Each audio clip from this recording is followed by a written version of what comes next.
kind of jumping around here on my recording, but so this clip's going to go at the front of this video because you need to know. In the middle of this video, I'm going to go on a little bit of a rant. Hopefully this video doesn't go too long, but I'm going to be saying some things that probably need to be said. I'll leave it at that.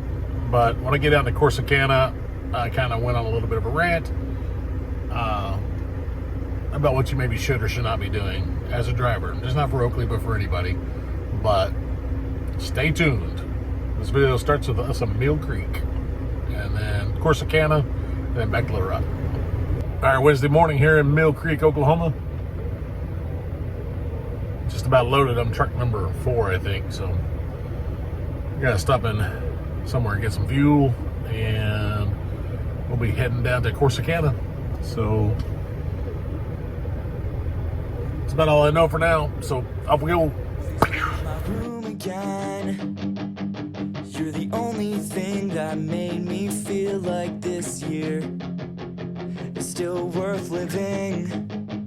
I wish I didn't have to write a song about how everyone here hates me, so I'll drown in my mistakes that I can't fix.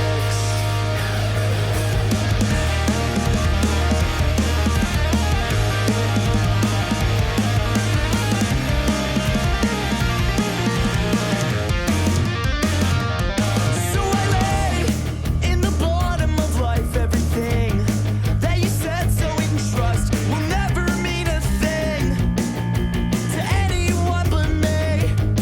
And I spent this year just trying to graduate, but everything just won't help me concentrate on all of my lies.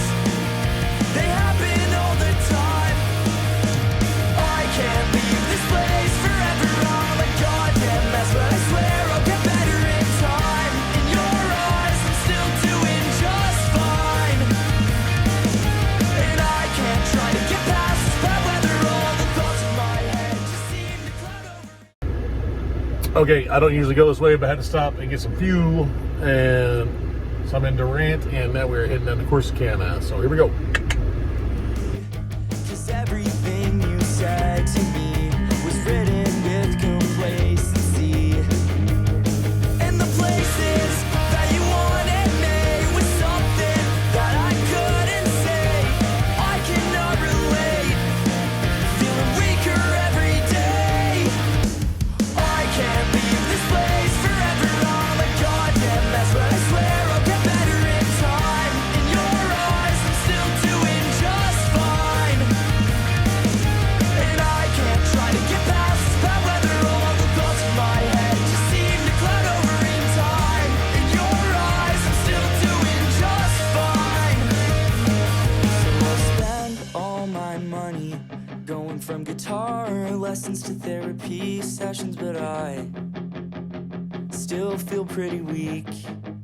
And that's the way you abuse me, and that's the way you destroy me, and that's the way that you hate me every fucking day. And I'm so sick of getting stoned in the shower. My lungs collapse and I lay there for hours, 'cause I don't want to waste a breath on anything. Okay, I'm about to give maybe an unpopular opinion, and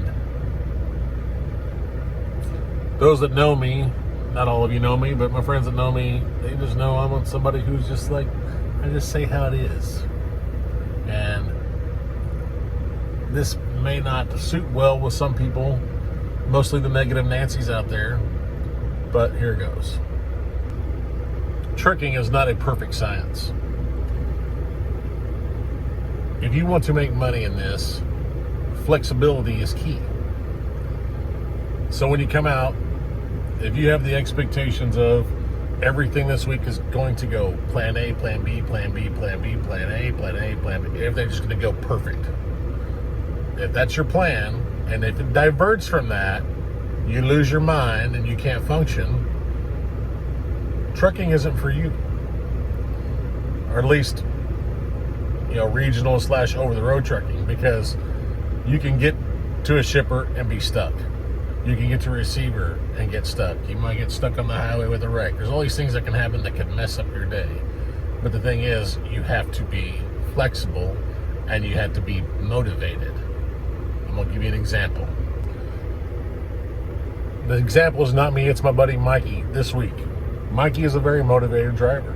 He's someone who wants things to go perfect. They don't. He, like everyone else, will bitch when it doesn't go perfect, but he moves on because that's trucking. Here's the example. Sunday, he's in Emporia, Kansas, loads soy meal to take it down to Edmond. Gets unloaded in Edmond.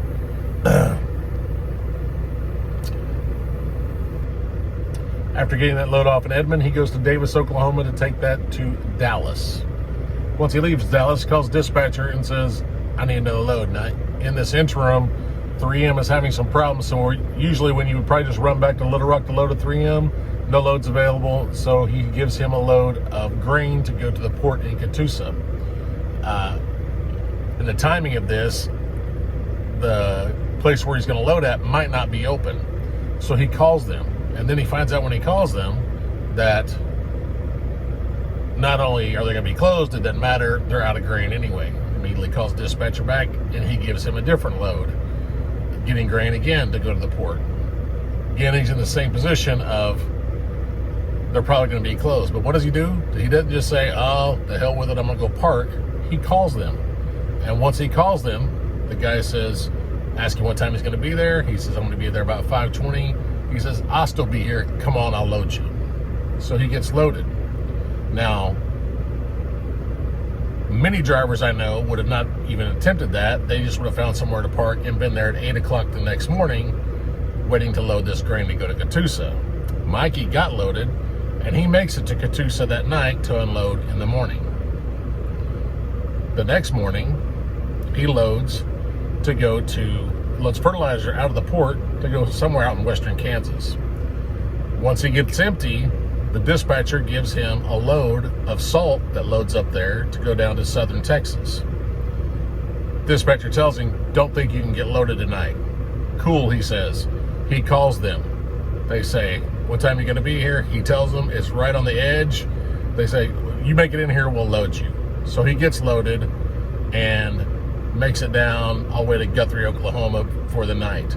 Now, mind you, if he would have gave up on the day to begin with, and let's assume he got the same load, he wouldn't even got that fertilizer load off until yesterday morning, a full day behind from where he was, and the load of salt would have gotten loaded today sometime, and he would have not got it unloaded until tomorrow. But now he's going to get it unloaded today. So he's a full day ahead of where he could have been if he just would have sat there with his thumb and said, I'm not going to be motivated. I want people to wipe my own butt and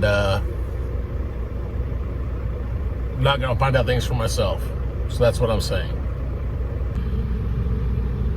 Now, am I to say that that's the way it's going to work every time? No. Sometimes it's not going to work. It might not have worked on any end of it sometimes. But until you find out yourself, damn flying here. And if you're not attempting to do those things, you're doing yourself a disservice. Now, the reason I'm saying that is because, over my 7-year time I've been here at Oakley, I know several drivers, dozens actually, that make a very good living here. And those guys will do the consistent thing of keeping themselves set up correctly. They'll park at the shipper receiver. They will make phone calls. They'll do all these things to help themselves out. Because if you're not looking out for number one, all you're going to do is step in number two. You know what I mean? So, and I know there's going to be people disagree with this. And I will say, you are a naysayer. You're someone who is not happy that nothing's going right for you. And if nothing's going right for you, but it's going right for others, I'd say the problem is the man in the mirror. Okay? And that may not be a popular opinion, but if you internalize a little bit and say, what could I be doing different? If you're doing everything you can for things to work out for you, they're going to work out for you. Now, not to say that there could be a week or a couple days that it may not work out for you. Yeah, it happens to me too.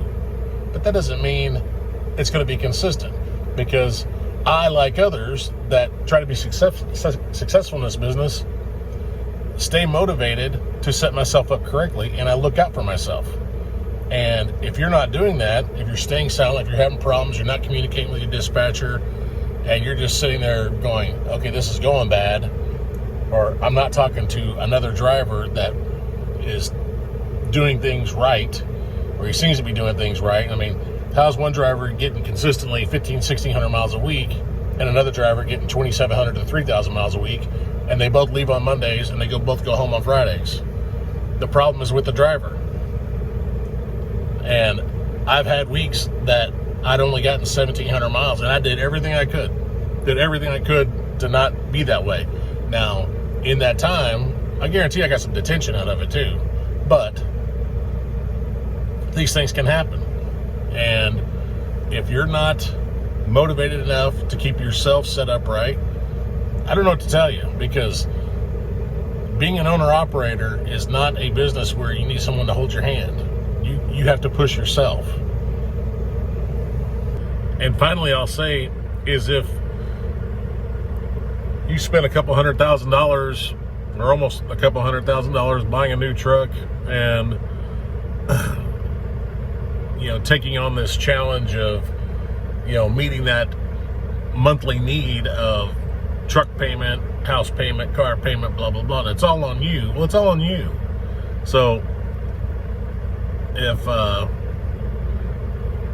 if you need to change, before you change, and it doesn't matter if you're working for Oakley or working for somebody else, have an honest look at yourself and say, what can I be doing different?